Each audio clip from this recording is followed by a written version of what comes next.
For entering stock adjustment, click on to indent and select stock adjustment.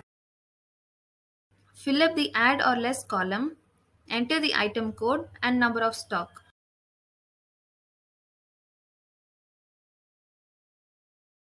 Click on to save option. Adjustment saved successfully.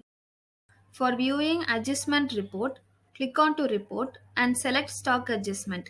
Fill up the add or less column, click on to view option. The adjustment statement has been displayed. Click escape to close the form.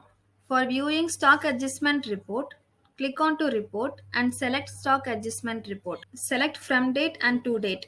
Click view option. The stock adjustment report has been displayed. Click escape to close the form.